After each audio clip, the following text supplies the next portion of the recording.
Hey everyone, this is Nikita and welcome back to my channel. So this is the third part of the IIT JEE revision series and I will be solving the MCQs of solid state and chemical kinetics in this video. And for the medical aspirants, I have already uploaded the video. You can go and check it out on my YouTube channel if you haven't. So let's begin the video, and if you're new to my channel, please take a moment to like, share and subscribe and smash that bell icon so every time when I put a new chemistry tutorial, you get notified. So the first question is, element B forms CCP structure and A occupies half of the octahedral voids, while oxygen atoms occupy all tetrahedral voids. The structure of bimetallic oxide is. So इसमें बोल रहा है कि एक element B है that is forming CCP structure और A occupies 1/2 of the octahedral voids और oxygen atoms सारे टेट्राहेड्रल वॉइड्स ऑक्यूपाई कर रहे हैं. So you have to calculate the structure of basically find out the structure of bimetallic oxide. तो इसके लिए सबसे पहले क्वेश्चन सॉल्व करने के लिए you should know the number of atoms present in CCP structure. ठीक है, and B is forming CCP structure. तो नंबर ऑफ एटम्स कितने होते हैं? 4. बी के कितने हो गए? 4. A occupies half of octahedral voids. A occupies half of octahedral voids कितने होते हैं? जितने नंबर ऑफ एटम्स प्रेजेंट हैं CCP स्ट्रक्चर में. यहाँ पे CCP है तो 4, तो ऑक्टाहेड्रल वॉइड्स भी कितने होंगे? 4. ठीक है, ये हो गया 2. अब क्या बोल रहा है? Oxygen atoms occupy all tetrahedral voids. और ऑक्सीजन एटम के बारे में बोल रहा है कि it occupies all the tetrahedral voids. तो हमेशा ऑक्टाहेड्रल वॉइड्स तो n होते हैं जो कि 4 है, लेकिन tetrahedral voids will be always twice, मतलब कि ऑक्सीजन एटम्स कितने होंगे टोटल? 8. तो अगर मैं इसका फॉर्मूला लिखूँ A2B4O8. ठीक है, अब ये तो फॉर्मूला नहीं हो सकता, ये इसे मैं और सिंप्लीफाई करके लिखूँगी.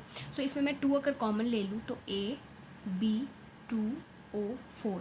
तो ये मेरा स्ट्रक्चर है बायोमेटेलिक ऑक्साइड का. So B is the correct option.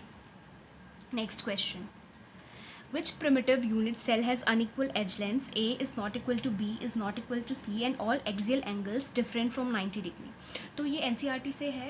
एक चार्ट दिया हुआ है सॉलिड स्टेट के मतलब चैप्टर में. In that it has already discussed about the several systems, talking about the edge lengths, the examples and all the axial angles are mentioned in that tabular chart. So if you memorize that and if you remember that, उसमें आप देखो कि सबसे last में crystal system दिया था जो कि ट्राइक्लिनिक था. That is the most unsymmetrical one. उसमें सारे जो एज लेंथ्स होते हैं वो अनइक्वल होते हैं, एक्सियल एंगल्स होते हैं, they are all different from 90 degree. So ये वाला जो ट्राइक्लिनिक सिस्टम है that is the correct option. Next question, ये केमिकल काइनेटिक्स का क्वेश्चन है. In the following reaction, XA gives YB log to the base 10 minus DA by DT is equal to log DB by DT plus 0.3010. A and B respectively can be. तो यहाँ पे एक reaction दिया है XA gives YB, तो आपको A और B पता लगाना और एक इक्वेशन दे दिया है. ठीक है, तो अगर मैं सबसे पहले फॉर्मूला जो आंसर्स हैं, ऑप्शंस हैं, I am not looking at that. Let's first rearrange this one reaction equation which is given here. तो इसे मैं ऐसे लिख सकती हूँ, log minus DA by DT is equals to log to the base 10 DB by DT plus ये जो 0.3010 है इसको मैं लॉग के टर्म्स में लिख सकती हूँ, log 2. ठीक है, log 2 इज इक्वल टू 0.3010. अब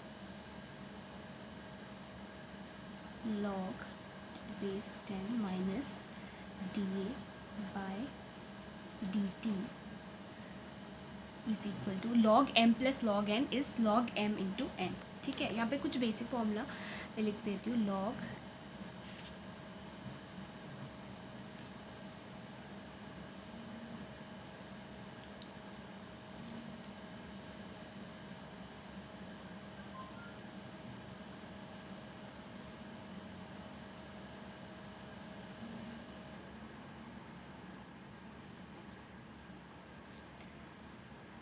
that gives you minus DA by DT is equal to 2 times DB by DT. ठीक है, ये log था, ये सेम हो गया. ये दोनों इक्वेशन को मैंने ऐसे लिखा है कि ये log है तो ये हट जाएगा और ये यहाँ पे. ठीक है, अब अगर मैं 2 को इस साइड ले जाऊँ तो ये डिनोमिनेटर में आ जाएगा, by D T is equals to D B by D T. ठीक है, अब देखोगे कि ये जो 2 है ये डिनोमिनेटर में है, ठीक है। तो अगर इसका स्टोइशियोमेट्रिक कोफिशिएंट जो पहले लगता है वो 2 होगा, that means 2a gives b, ऐसा कुछ होना चाहिए, ठीक है। तो एक है एन ब्यूटेन एंड आइसोब्यूटेन, एक है C2H2 एंड C6H6, एक है C2H4 एंड C4H8, और एक है N2O4 एंड NO2। तो अगर मैं ये वाला ऑप्शन देखूँ C2H4 एंड C4H8, तो मैं 2C2H4 गिव्स C4H8 लिख सकती हूँ। तो A और B क्या होगा, A होगा C2H4 और B होगा C4H8। So the correct option here is C। कुछ नहीं किया है बेसिकली, यहाँ पे मैंने क्या किया है, सबसे पहले एक ये जो इक्वेशन दिया है उसे मैंने रीअरेंज किया है। 0.3010 जो है log 2 की वैल्यू होती है, कुछ log की वैल्यूज़ आपको याद रखना चाहिए, because it will help you while solving your question and it will help you to have a easier approach towards the question. Basically physical chemistry के क्वेश्चन में न्यूमेरिकल ओरिएंटेड ज़्यादा होते हैं, जहाँ पे log की वैल्यू या √2 की value you have to put and then solve the question and then proceed systematically. तो C is the correct option, और ये मैंने डिटेल वे में यहाँ पे सॉल्व कर दिया है। Next question, it is again I think from chemical kinetics. If a reaction follows Arrhenius equation, the plot ln k versus 1 by RT gives straight line with gradient minus y unit. The energy required to activate reaction is, तो इसमें बोल रहा है कि एक reaction है that follows Arrhenius equation, और जो plot है, अगर आप ग्राफ प्लॉट कर रहे हो ln k versus 1 by RT, it is giving you a straight line. It's mentioned here already कि एक स्ट्रेट लाइन मिल रहा है और उसका ग्रेडियंट -y यूनिट है, मतलब कि स्लोप। तो आपको इसमें क्या कैलकुलेट करने बोल रहा है, एक्टिवेशन एनर्जी। तो सबसे पहले मैं बेसिक जो k इज इक्वल्स टू से स्टार्ट करती हूँ, जो अरेनियस इक्वेशन है, k is equals to a e to the power minus E A by R T. K है वो रेट कांस्टेंट है, ए जो है वो प्री एक्सपोनेंशियल फैक्टर है, E A is activation energy, R is gas constant and T is temperature. ठीक है, अब एल एन ले लूँ मैं, L N K is equal to L N A minus, अगर मैं एल एन और ई एक दूसरे कहने में होते हैं, आई हैव ऑलरेडी टोल्ड, तो वो एक दूसरे को कैंसिल आउट कर देते हैं, then it becomes minus E A by R T. ठीक है, तो L N K is equal to minus E A by R T plus L N A. ये मेरा इक्वेशन में कुछ नहीं किया, ये जो है इसे पहले लिखा है minus E A by R T plus L N A. ठीक है, अब L N K is equals to, मैं इसे ऐसे लिख सकती हूँ, minus E A into 1 by R T plus L N A. ठीक है, अब इक्वेशन में क्या बोला है कि आप एल एन के वर्सेस 1 बाय आर टी के बीच में ग्राफ प्लॉट कर रहे हो, तो उसका स्लोप है माइनस ई ए, और इसकी वैल्यू कितनी दी हुई है, माइनस वाई।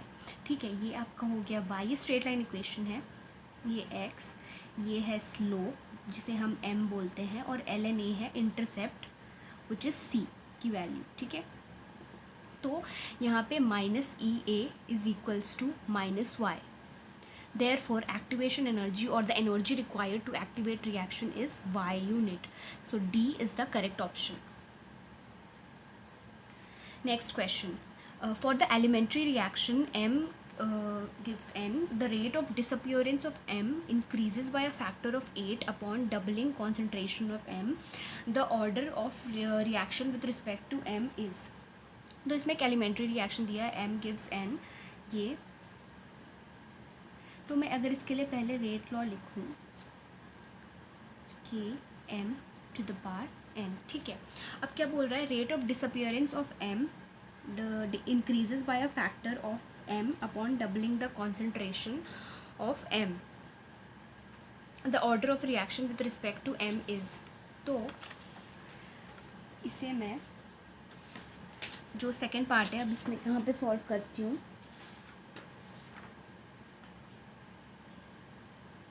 जो कि क्या बोल रहा है, that the rate of disappearance of M increases by 8। तो जो रेट है it increases by 8 times if you double the concentration of M. ठीक है, ये इक्वेशन 2 हो गया, और इक्वेशन 1 क्या था, ये m to the power n। ठीक है, ये हो गया इक्वेशन 1। तो मैं क्या करूँगी, 1 divided by 2, R1 by 8 into R1 is equals to K m to the power n by K 2m to the power n. ठीक है, अब ये कैंसिल, क्या बचा 1 by 8 m by 2m, ये भी कैंसिल का power n, that gives you 1 by 8 1 by 2 का पावर n. तो ये 1 by 8 को मैं 1 by 2 का क्यूब लिख सकती हूँ, 2 into 2 into 2 that gives you 8. तो 1 by 2 का power 3 is equals to 1 by 2 का पावर n. तो जब बेस सेम होता है तो पावर इक्वल हो जाता है, n is equals to 3. So the order of the reaction will be 3. तो जो यहाँ पे b है वो करेक्ट ऑप्शन होगा. The order of the reaction will be 3. Next question. Which type of defect has presence of cations in interstitial sites? तो आपको बताना है कि ये चार जो डिफेक्ट्स दिए हुए हैं इनमें से कौन से डिफेक्ट है जिसमें कैटायंस इंटरस्टिशियल साइट्स में होते हैं. तो ये जो चार ऑप्शन दिए हुए हैं उसमें से अगर आप देखोगे कि फ्रैंकल डिफेक्ट होता है. Frenkel defect is the type of defect in which cations leave their original site and then go to the interstitial site. तो इसका आंसर क्या होगा? Frenkel defect. Next question. A solid having density of 9 into 10 to the power 3 kg per meter cube forms HCC crystals of edge length 200 root 2 picometer. What is the molar mass of solid? N not की value दी हुई है 6.022 into 10 to the power 23. तो इसमें एक mention कर रहा है कि एक सॉलिड है, the density is given to you which is 9 into 10 to the power 3. और ये बोल रहा है कि कौन सा क्रिस्टल सिस्टम है, FCC face centred cubic. Edge length यानी कि A की वैल्यू दी हुई है 200 रूट 2 पिकोमीटर. तो आपको मोलर मास कैलकुलेट करने बोल रहा है. तो इसमें सबसे पहले जो गिवन हमें डेटा है दैट आई राइट हियर कि डेंसिटी कितनी दी हुई है 9 into 10 to the power 3 kg per meter cube. Edge length की वैल्यू दी है 200 रूट 2 पिकोमीटर. FCC है मतलब Z की वैल्यू कितनी हो जाएगी 4. ठीक है, अब मैं डेंसिटी का फॉर्मूला लगाऊं. Density is equals to m into Z by N naught into a cube. ठीक है, तो इसमें हमें डेंसिटी कैलकुलेट नहीं करनी है, हमें मोलर मास यानी कि m कैलकुलेट करना है. तो इस फॉर्मूला को मैं थोड़ा रीअरेंज करके लिख लूँ. d into N naught into a cube by Z is equals to m. ठीक है, अब 9 into 6.022 into 10 to the power 23. यहाँ पे एज लेंथ की वैल्यू पहले पुट करने से पहले इसे हमें मीटर में कन्वर्ट करना होगा, जो कि पिकोमीटर में दिया है 200 into root 2 into 10 to the power -12 metre. I write here कि 1 picometre is equals to 10 to the power -12 metre. अब मैं ए क्यूब करूँ 200 root 2 into 10 to the power -12 का क्यूब बाय जेड की वैल्यू है 4 is equal to m. That gives you 9 into 6.022 into 10 to the power 23 into 200 root 2 into 10 to the power -36 divided by 4 is equals to m. Then 9 into 6.02 into 10 to the power 23 into ये 200 का cube यानी कि 8 1 2 3 4 5 6 और root 2 का cube यानी कि 2 root 2 into 10 to the power -36 by 4 is equals to m. अब 9 into 6.02 into 8 into 10 to the power 1 2 3 4 5 6 into 2 root 2 into 10 to the power -36 plus 23 divided by 4 gives you m. 9 into 6.02 into 8 into 2 root 2 into मैं 10 to the power -36 plus 23 plus 6 29 divided by 4 that gives you m। तो ये जो value आप पूरा solve करोगे तो ये 0.03 के अराउंड आएगा, जो कि ये ए ऑप्शन यहाँ पे है। Sorry, it wasn't visible there, I am really very sorry about that. So ये 0.03 के अराउंड आएगा, so A will be the correct option.